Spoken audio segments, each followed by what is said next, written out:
Ukrainian President Vladimir Zelensky has expressed support for a U.S. proposal to halt strikes on the Russian energy infrastructure and said he hopes to speak with the U.S. President Donald Trump about his call with Russian President Vladimir Putin. Following the Trump-Putin conversation, Zelensky held talks with the French President Emmanuel Macron and German Chancellor Olaf Scholz, key European allies.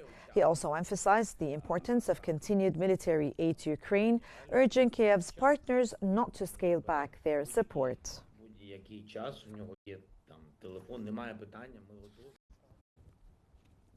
Russian President Vladimir Putin has agreed to a proposal by the U.S. President Donald Trump for a 30-day halt on attacks against energy infrastructure in Russia and Ukraine, issuing corresponding orders to the Russian military.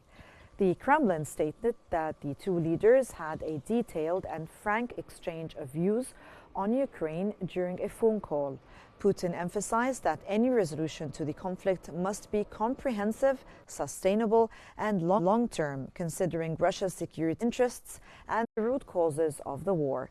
The discussion also covered the U.S. proposal 30-day ceasefire, which Ukraine had already accepted last week. The Kremlin noted that Putin raised concerns about monitoring the truce and preventing Ukraine from using it to mobilize troops and rearm.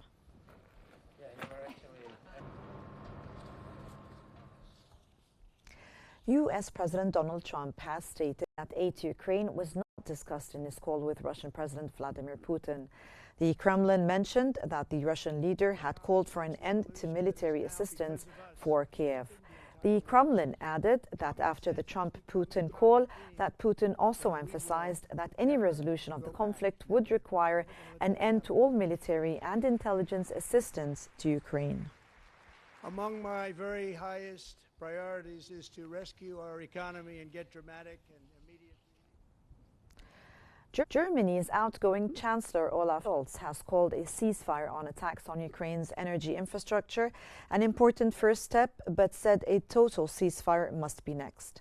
Speaking at a news conference in Berlin with French President Emmanuel Macron, Scholz reiterated that there must be no decision without Ukraine and above Ukraine's head.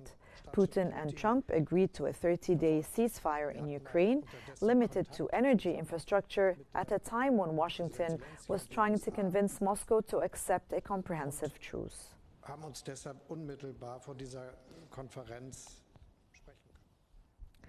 And U.S. President Donald Trump has released material related to the 1963 assassination of President John F. Kennedy, seeking to honor his campaign promise to provide more transparency about the shock event in Texas.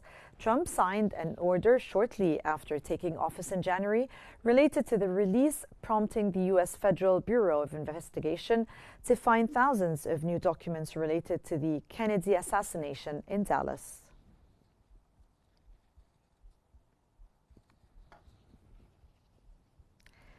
A federal judge has blocked billionaire Elon Musk and his Department of Government Efficiency from taking any more steps to shut down the U.S. Agency for International Development, saying their efforts to close the agency likely violated the U.S. Constitution. And in a preliminary ruling, U.S. District Judge Theodore Schwang in Maryland ordered President Donald Trump's advisor Musk and Doge to restore access to U.S. aid's computer systems for the agency direct and contract employees, including thousands who have been placed on leave. The ruling came in response to a lawsuit by current and former employees, one of the several currently pending over the rapid dismantling of the foreign aid agency.